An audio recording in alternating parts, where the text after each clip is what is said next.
आराध्य देव के श्री चरणों में सत सत नमन। मैं अभिनंदन गादिया सूरत से जैन हिंदी ऑडियो बुक में आपका स्वागत करता हूं। अगर आप इस चैनल पर नए हैं तो इसे सब्सक्राइब कर दीजिए और बेल आइकन प्रेस कर दीजिए, जिससे चैनल के नोटिफिकेशन आपको रेगुलर मिलते रहें। मेरा जीवन मेरा दर्शन आत्मकथा भाग 2। आचार्य श्री तुलसी। प्रकाशक आदर्श साहित्य संघ, न्यू दिल्ली। मेरे अप्रतिम सहयोगी, उत्सुकता और जिज्ञासा, इन दो तटबंधनों के बीच लोगों की विचार सरिता प्रवाहित हो रही थी। उनकी उत्सुकता थी एक 22 वर्षीय आचार्य को देखने की। उनकी जिज्ञासा का बिंदु था, इतनी छोटी अवस्था में संघ का इतना बड़ा दायित्व कैसे संभालते हैं। लोग आते और मुनि मगनलाल जी से प्रश्न करते, मगनलाल जी स्वामी, हमने सुना है कि आचार्य श्री बहुत छोटे हैं, उनकी अवस्था कितनी है। मुनि मगनलाल जी उनसे प्रति प्रश्न करते, आपको पता नहीं है क्या।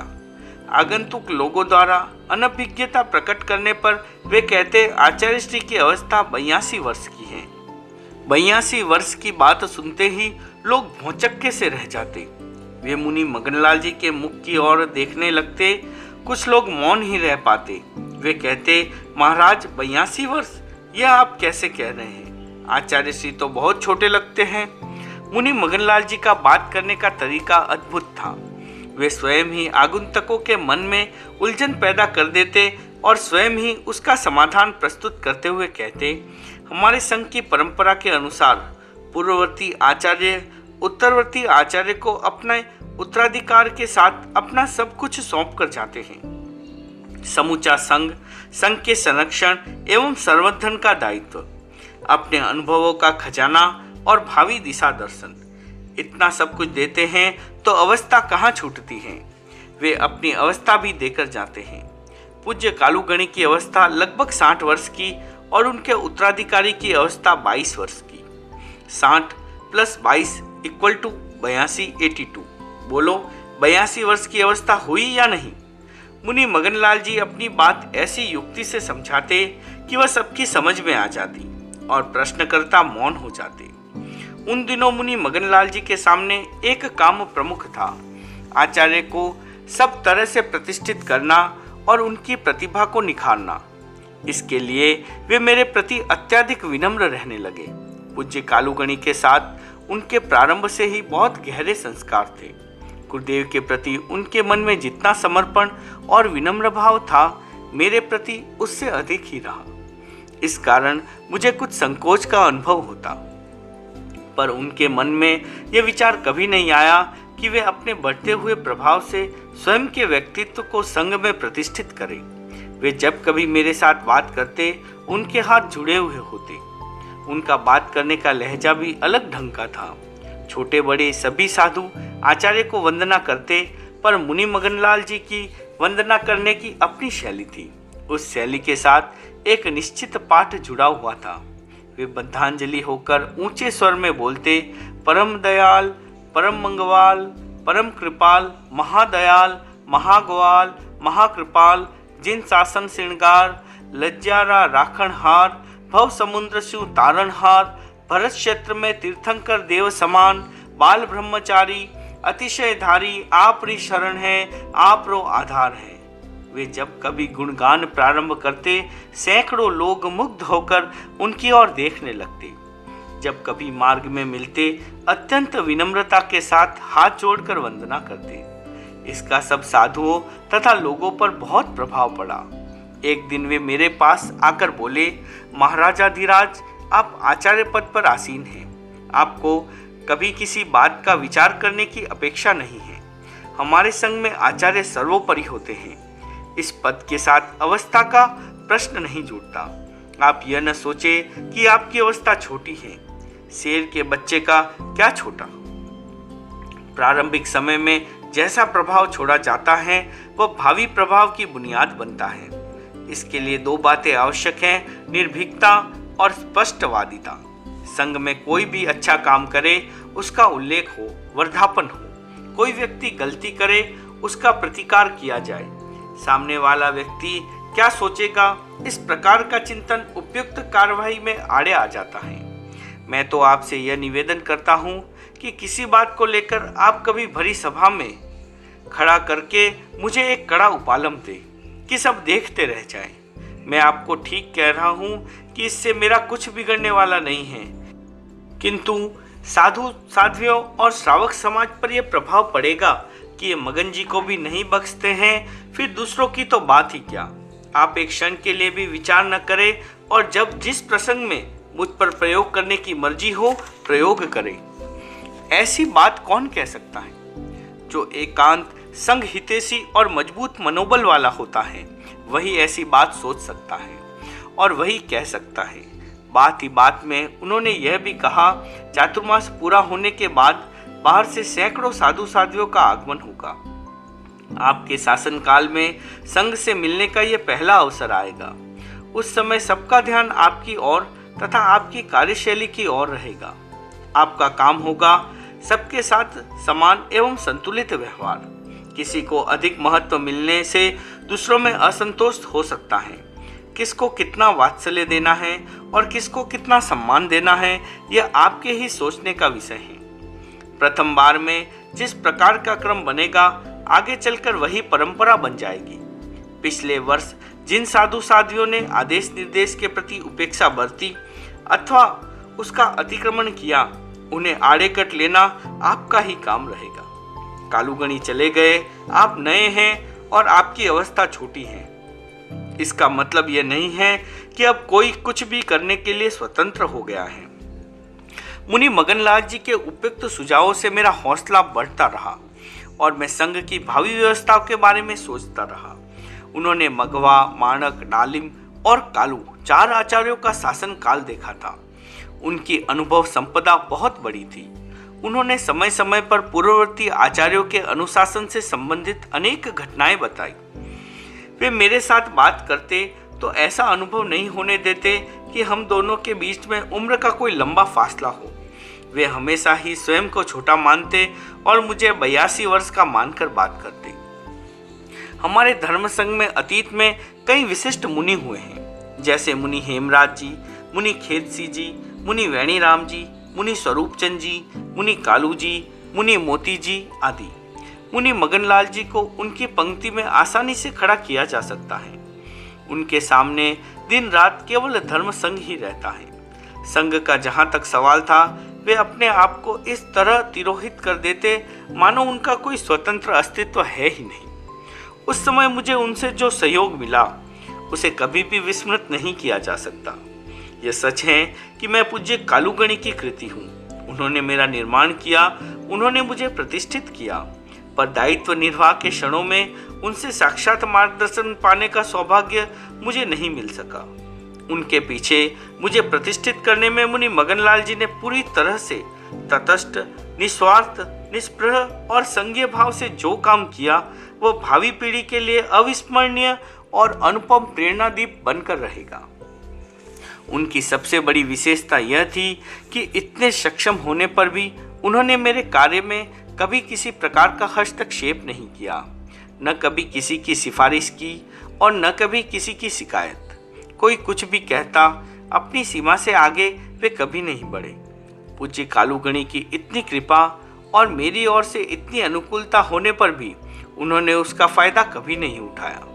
मुझे आश्चर्य होता कि कोई व्यक्ति इतना तटस्थ कैसे रह सकता है। पता नहीं उनका निर्माण कैसे परमाणुओं से हुआ था।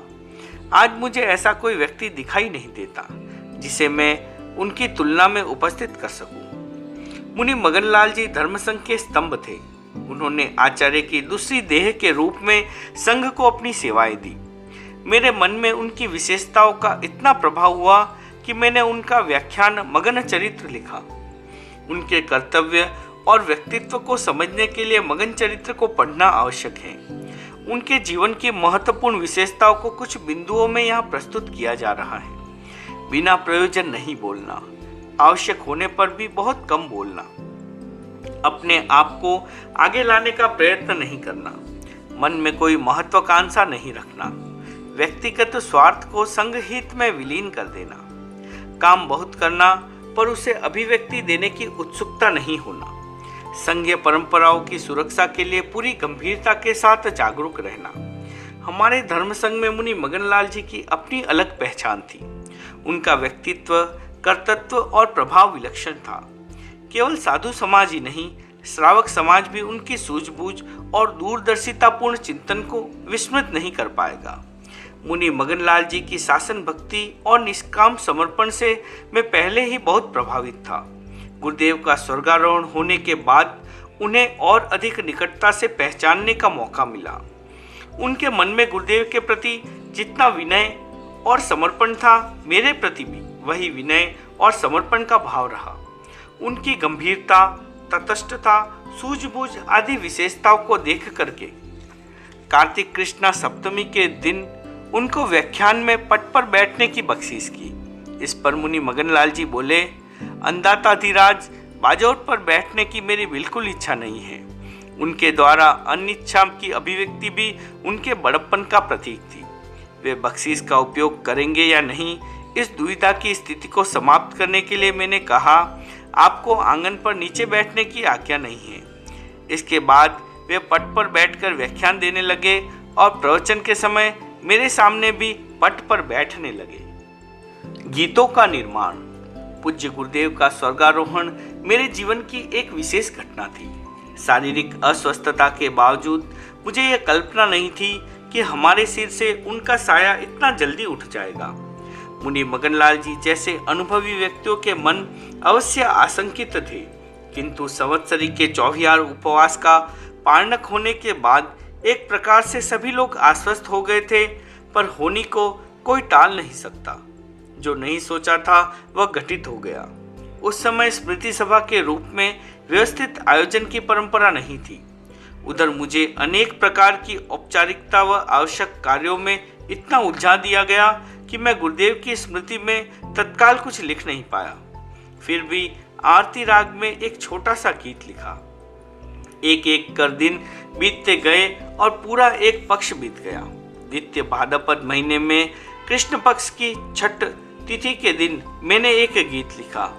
तब तक मैं गीत कम ही लिखता था, किंतु संगीत दृष्टि से कुछ गीतों की अपेक्षा का अनुभव हुआ। दायित्व का तकाजा था और मन में कुछ भाव भी कुलबुला रहे थे। 15 दिन और बीते, गुरुदेव की मासिक पुण्यतिथि आ गई। उस दिन मैंने एक गीत और लिखा। इस प्रकार एक महीने में 3 गीत लिखे गए। उनमें एक गीत था भजिए निस्दिन कालू गणिंद। उस गीत के 35 पद्यों में मैंने सहज सरल राजस्थानी भाषा में गुरुदेव की संक्षिप्त सी जीवन झांकी प्रस्तुत करने का प्रयास किया। मेरी दृष्टि में गीत साधारण सा बना था, पर लोगों ने उसको बहुत पसंद किया। इसका एक कारण यह हो सकता है, लोगों को कल्पना नहीं थी कि मैं गीत लिख सकता हूँ। कल्पना से अधिक कोई बात सामने आती है तो उसे सहज स्वीकृति मिल जाती है। लोगों ने मेरे उस प्रथम गीत को महत्व दिया, यह कोई विशेष बात नहीं थी। मुझे प्रसन्नता इस बात की हुई कि हजारों लोग उस गीत को कंठस्थ कर गुरुदेव की जीवन गाथा से परिचित हो गए। बहुत वर्षों तक वह गीत लोगों की जुबान पर थिरकता रहा। विक्रम संवत 1993 में लिखे गए उस गीत में गुरुदेव के जन्म, मातृश्री छोगा जी और भगिनी कान कुमारी जी के साथ दीक्षा, डालगणी द्वारा उत्तराधिकार का मनोनयन, भाद्रपद शुक्ला पूर्णिमा को आचार्य पदारोहण, आखिरी यात्रा में जोधपुर एवं उदयपुर के चातुर्मास, मालव क्षेत्र का स्पर्श, पुनः मेवाड़ आगमन और गंगापुर का चातुर्मास, यह पूरा वर्णन है। मालवा से लौटते समय गुरुदेव की अंगुली में एक छोटा सा वर्ण हुआ। उस जानलेवा वर्ण से अद्भुत वेदना का चित्रण इस प्रकार है।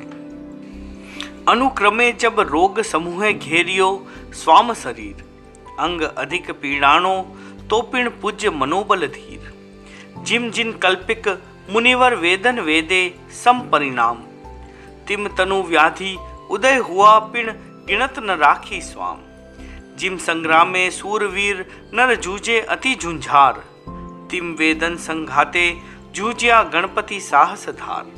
असह कष्ट के उन क्षणों में भी गुरुदेव संघीय दायित्व के प्रति जागरूक थे। आचार्य के सबसे बड़ी दायित्व निर्वहन की बात एक पद्य में गुम्फित की गई है। भादो शुक्ल तीज दिन मुझने भिक्षु गण सिरताज, बिंदुरो सिंधु कर थाप्यो, आप्यो पद युवराज। 27 वर्षों तक धर्मसंघ का नेतृत्व कर आपने चतुर्वेदी धर्मसंघ पर जो प्रभाव छोड़ा, उसका वर्णन कुछ पद्यों में इस प्रकार है। 64 10 दीक्षा निज कर, सु जिन्हि प्राय गणेन्द्र। अखिल जगत में जिणरो, अधिको तपियो भाल दिनेन्द्र। गुण गंभीर धीर धरणी पर, निर्मल गंग समीर। भंजन भीर वीर समकरणी, तरणी तारण तीर। इमरत जननी शिव निसरणी, करणी कुशल क्षेम। वाणी ब्रह्महरणी, तस महिमा वर्णी जावे केम। प्रबल प्रतापी कुमता, कापी थापी सुमता स्वच्छ।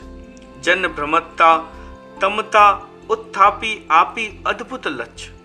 इत्यादि के गुण गण वत्सलता, समरिया चित आह्लाद। बेगुण बा प्रभु मोहन मुद्रा, खिण खिण आवे याद। इस गीत को पढ़ते सुनते और गाते समय सैकड़ों प्रसंग एक साथ स्मृति पटल पर उभर कर सामने आ जाते। अतीत को छोड़ने का प्रयास करने पर भी वह छूट नहीं रहा है। वह आलोक मंडित साया, वे निश्चिंतता के दिन, वह विकास की यात्रा। 1 महीने की उस नई यात्रा में सब काम व्यवस्थित चले, पर निमित्त मिलते ही गुरुदेव सामने आकर उपस्थित हो जाते। चातुर्मास संपन्नता की ओर था। मेरे सामने एक काम था, गंगापुर में रहने वाले श्रद्धालु परिवारों और बाहर से आए यात्रियों की गोचरी। मैंने हाथ में झोली लेकर पूरे गांव की गोचरी की। उस समय प्राय सभी साधु साथ रहते थे।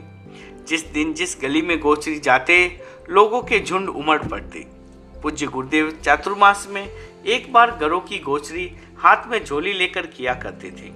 उनका अनुकरण मेरे लिए उचित था और मुझे अच्छा भी लगता था। चातुर्मास में प्राय कार्तिक मास में दीक्षा का उत्सव होता था। उस वर्ष भी दीक्षार्थी भाई बहनों की सूची बहुत लंबी थी। उनकी ओर से विशेष अनुरोध के बाद चिंतन पूर्वक 6 भाई बहनों को दीक्षा की स्वीकृति दी गई। दीक्षार्थियों में 13 वर्षीय कन्या जतन कुमारी थी। गंगापुर के तहसीलदार ने उनकी दीक्षा में व्यवधान डालने का खूब प्रयास किया। यह समाचार बड़नगर के श्रावक सूरजमल जी चौधरी के पास पहुंचा।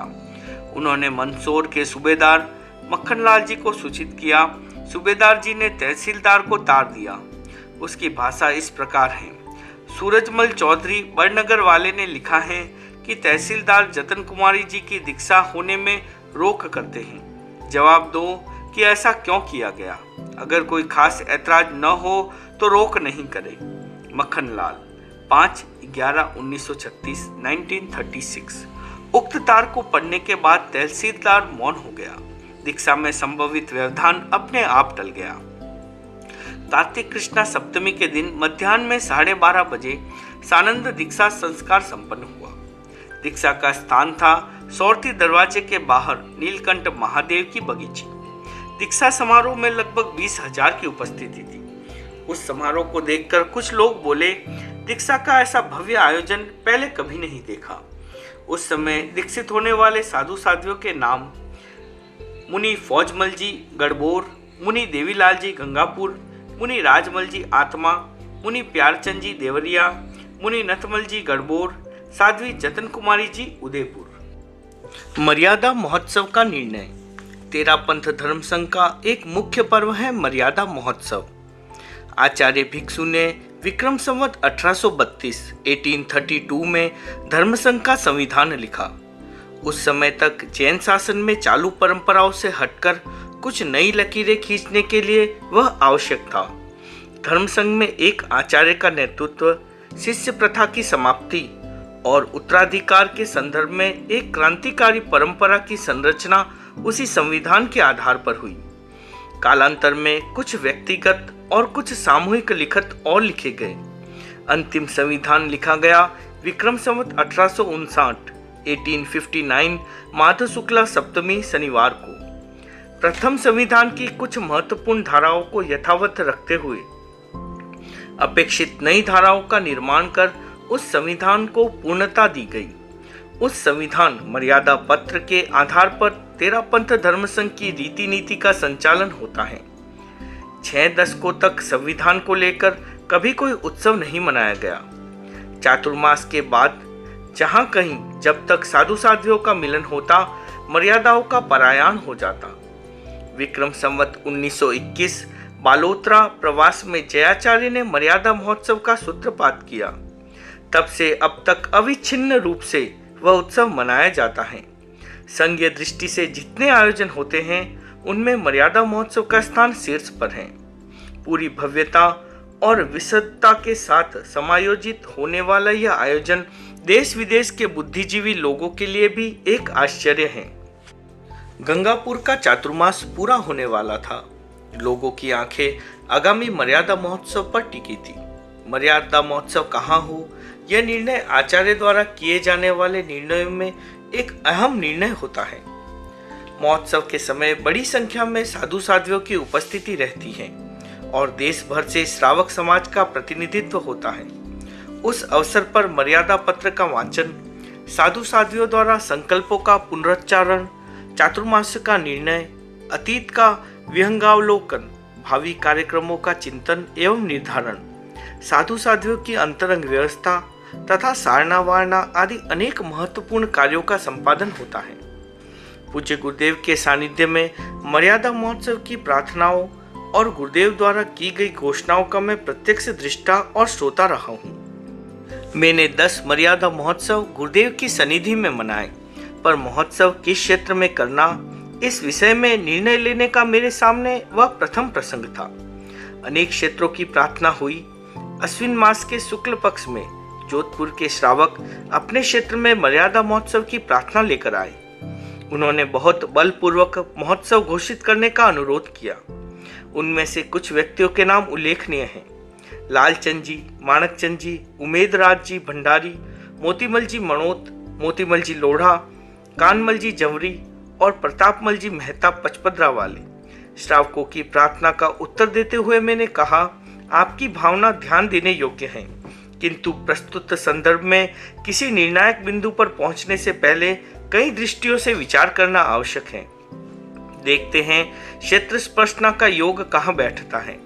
उसी सिलसिले में मेवाड़, मारवाड़ और थली के लोगों का आग्रह भी प्रबल था। उन सब से प्रबल था ब्यावर के श्रावक समाज का अनुरोध। उन्होंने पूज्य कालूगणी के चरणों में कई बार उपस्थित होकर मर्यादा महोत्सव के लिए प्रार्थना की थी। पिछले वर्ष उनकी प्रार्थना अधिक तीव्र थी, पर गुरुदेव ने मालवा की यात्रा स्वीकृत कर ली। उन लोगों ने मालवा तक उपासना कर प्रार्थना का क्रम जारी रखा। उन्होंने निवेदन किया, इस वर्ष नहीं तो आप आगामी वर्ष ब्यावर पर अवश्य कृपा कराएं। आगामी वर्ष क्या होगा, उस समय किसने सोचा था। गुरुदेव का स्वर्गवास एक नियति थी, उसे टाला नहीं जा सका। उस वर्ष ब्यावर के श्रावकों ने प्रार्थना का क्रम पुनः प्रारंभ किया। ब्यावर अच्छा क्षेत्र था, श्रावकों की श्रद्धा भावना में कोई कमी नहीं थी। कठिनाई एक ही थी कि उस समय वहां तेरापंथी परिवारों की संख्या बहुत कम थी। इधर केवल 30-35 परिवार, उधर लगभग 400 साधु साध्वियां तथा हजारों की संख्या में यात्री। सबसे बड़ा प्रश्न था व्यवस्था का। उस समय वहां के प्रमुख लोगों में फूलचंद जी दुग्गड़, डूंगरमल जी सांखला, कंवरलाल जी राका, धनराज जी सांखला, भंवरलाल जी श्रीमाल और मुंथी जी बख्तावरमल जी मुथा की धर्मपत्नी का नाम उल्लेखनीय है। उनमें कुछ व्यक्ति बहुत प्रभावशाली थे। मैंने उनसे पूछा, मर्यादा महोत्सव का इतना बड़ा काम और आप थोड़े से लोग, आप भी नए और मैं भी नया, इतनी व्यवस्था कैसे होगी। वे लोग बोले, गुरुदेव इस बार वहाँ का वातावरण बहुत अच्छा है। स्थानकवासी समाज के 500 परिवार तथा अन्य सभी लोग हमारे साथ हैं।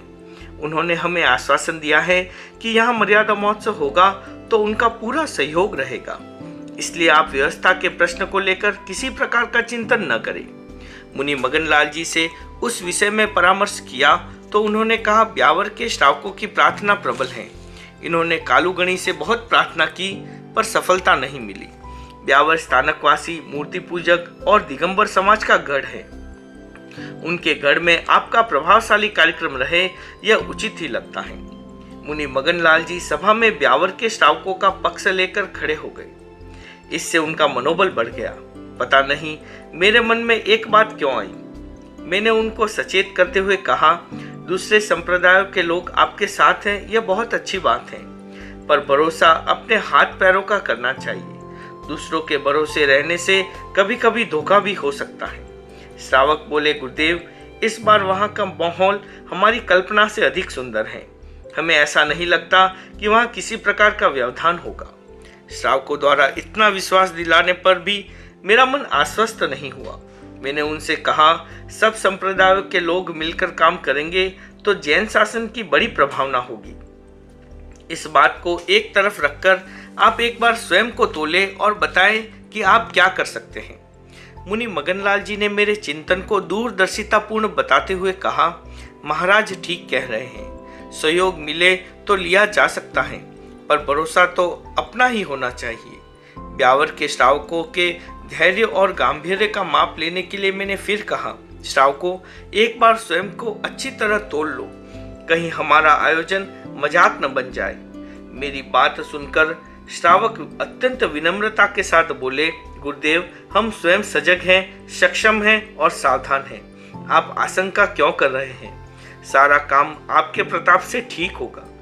मैं श्रावकों की आस्था और आत्मविश्वास से अभिभूत था। फिर भी मैंने कुछ क्षण चिंतन में लगाए। मुनि मगनलाल जी बोले, आपकी मर्जी हो तो महोत्सव की घोषणा कर दें। मैंने कहा, इस संदर्भ में आपके अनुभव प्रौढ़ हैं, आप सोचे कि क्या करना है। मुनि मगन जी बोले, आपकी दृष्टि को ध्यान में रखते हुए मैंने सोचा है, आप कृपा करें। मिक्सर कृष्णा पंचमी, गुरुवार पुष्य नक्षत्र और अमृत सिद्धि योग में मैंने ब्यावर मर्यादा महोत्सव करने की घोषणा कर दी।